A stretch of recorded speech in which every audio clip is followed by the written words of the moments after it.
What's up mga idol? Latest news para sa inyo. Ito ang ating update regarding po sa ating pinakainabangang underbone from Yamaha, ang bago nilang updated model. Ang Sniper 155 R version ay meron ng anti-lock braking system. Yes mga idol, ngayon po ay available na sa Pilipinas at asahan nyo nang i-deliver yan sa mga kasa ng Yamaha Store ngayong month of March. So mga idols, ito ang ating pinaka-update sa inyo regarding sa kanyang presyo.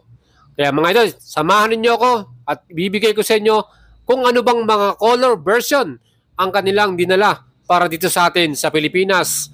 Ngayong may bago na tayong Sniper 155 R version at standard version. Huwag niyong kalimutang i-subscribe ang ating YouTube channel at syempre mga idols, follow nyo ako sa ating FB page dahil lahat po ng mga upcoming new model at brand ay atin pong i-update kayo lagi dito. Kaya nasa tamang YouTube channel kayo at Facebook page. Mga idols, syempre balikan muna natin ang old model ng ating Sniper 155. So meron tayong dalawang version, Sniper standard version na may presyo na 123,900 at ang kanyang installment 12,400 at 36 months 5,894. Para naman sa ating R version 129,900, down payment 13,000 at 36 months 6,170 pesos. Mga idol, ito yung ating pinaka inaabangang presyo, no? So ine-expect kasi natin talagang magtataas ang bagong R version with anti-lock braking system.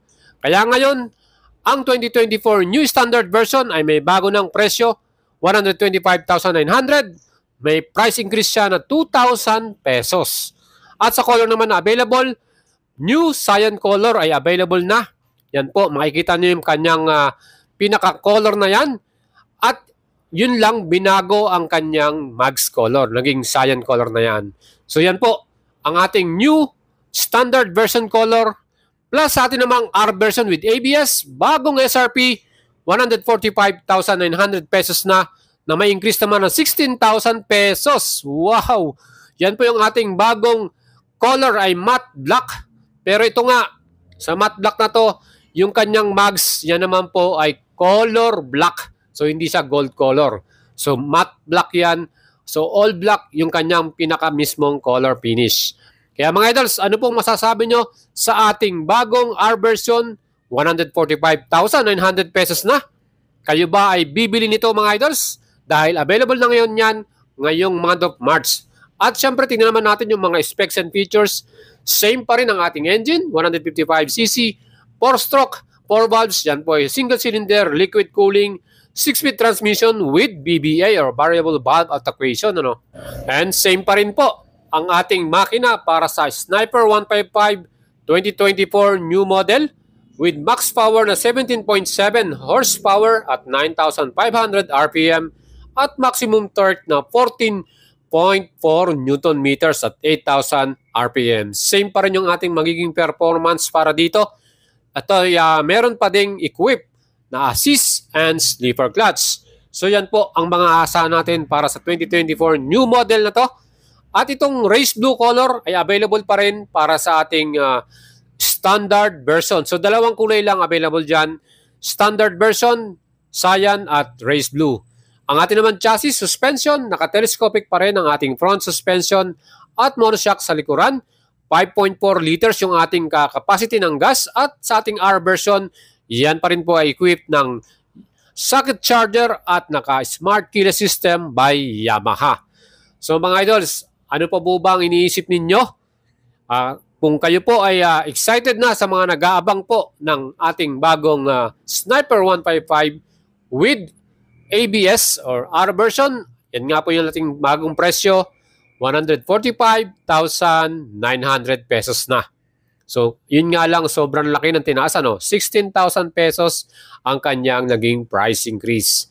So, kayo po ang tatanungin ko mga idols, mag-leave po kayo ng comment, ano pong masasabi ninyo sa bagong presyo ng ating 2024 new Sniper 155 R version.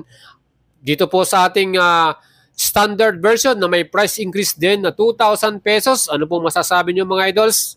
And alam ko mga idols, marami pong magre-react dito, no? Kasi nga, 16,000 yung tinaas sa R version at 2,000 naman sa ating standard version.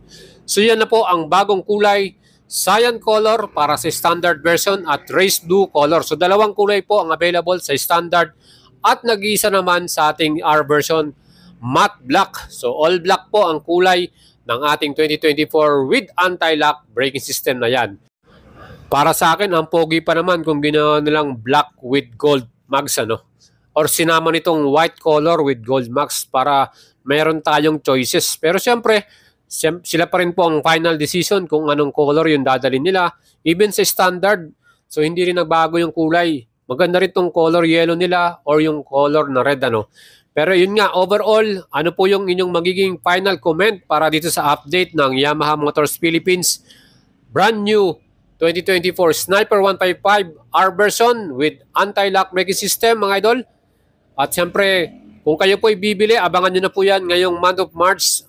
Mag-start na po silang mag-dispatch ng mga units na yan sa lahat po ng Yamaha store. Sigurado mauuna sa Metro Manila yan dahil lagi naman doon nauuna, no? So asahan po natin yan. Oras na magkaroon na po tayo ng actual unit, ihahatid ko sa inyo ang ating review at ipapakita natin sa inyo yung pinaka mismong R version na yan, yung matte black color. Again, mga idols, siyempre yung may mga solid na Yamaha fans natin dyan. Eto, kayo po ba ay bibili nitong bagong Sniper 155 R version? Or mag-i-stick po kayo sa inyong old model? Or kayo po ay pupunta sa ibang brand?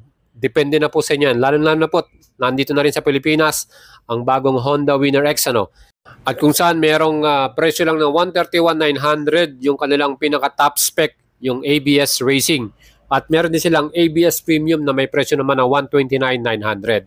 Pero ito nga, dahil Yamaha ito, asahan na natin na talagang mag-i-increase sila ng presyo para dito sa new model na to. Siyempre, imported pa po yung mga units na yan. Galing pa ng siguro Vietnam. Doon galing yung mga units na to. At para nga sa ating mga specs, wala naman po na bago masyado. Para sa ating ABS version, naging 2-pot caliper na pala yung kanyang braking system. From old model na R version na 1-pot lang. So yan po yung medyo in-update nila. Yung disc brake din, mas malaki na yung pinaka-disc brake sa front. So yan po yung mga binago din para dito sa ating R version na may ABS version or 2024 new model na to. Yan po ang ating update, mga idol. Sana nagustuhan nyo yung ating final update para dito sa Yamaha. Alam ko marami nag-aabang dito. At ito nga, tatlong kulay. Sa standard, meron tayong dalawa. Cyan color at race blue. At sa atin namang R version na may ABS, isang kulay lang, matte black. Yan po yung ating nagiging final color at update natin. At syempre yung ating namang presyo, 125,900 na ang ating standard version at 145,900 para naman sa ating R version. Yan na po yung magiging presyo niyan. 2,000 pesos ang increase sa standard at 16,000 pesos naman ang ating increase para sa ating R version. Kaya mga idols, kung kayo po ay bibili, abangan nyo na po yan sa mga Yamaha store sa Metro Manila. Sigurado mauna yan ngayong Marso na to.